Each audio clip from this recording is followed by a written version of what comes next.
नमस्कार लाडक्या बहिणींनो, मी जयदीप सावंत. लाडकी बहीण योजना संदर्भात अतिशय महत्त्वाचे अपडेट व आनंदाची बातमी आली आहे. आता लाडक्या बहिणींना KYC करताना कोणतीच अडचण किंवा एरर येणार नाही याची दखल शासनाने घेतली आहे. बऱ्याच जणांना KYC करताना प्रॉब्लेम येत होते. We are experiencing high traffic, please try again. दुसरे म्हणजे हा आधार क्रमांक मुख्यमंत्री माझी लाडकी बहीण योजनेच्या यादीत नाही. अनेबल टू सेंड OTP अशा प्रकारचे भरपूर प्रॉब्लेम येत होते किंवा OTP येत नव्हता. सगळे प्रॉब्लेम आता सॉल्व्ह होणार आहेत.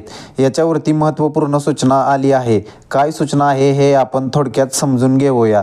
तर पाहू शकता तुम्ही, महिला व बालविकास मंत्री आदिती तटकरे यांनी ट्विट करून माहिती दिलेली आहे.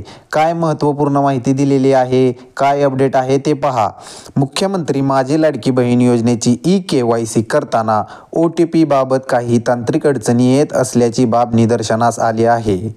महिला व बालविकास विभागाच्या वतीने याची गांभीर्याने दखल घेण्यात आली आहे.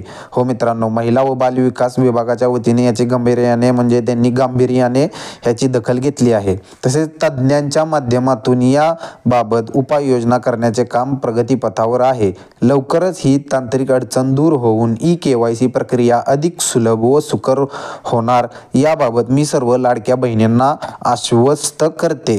तर लाडक्या बहिणींनो, आदिती तटकरे यांनी लाडकी बहीण योजनेसंदर्भात ही आश्वासन दिले आहे की तुम्हाला KYC करताना कोणतीही अडचण येणार नाही आणि ज्या काही आत्ता अडचणी आहेत त्या लवकरात लवकर प्रॉब्लेम त्याचे सॉल्व्ह होणार आहेत.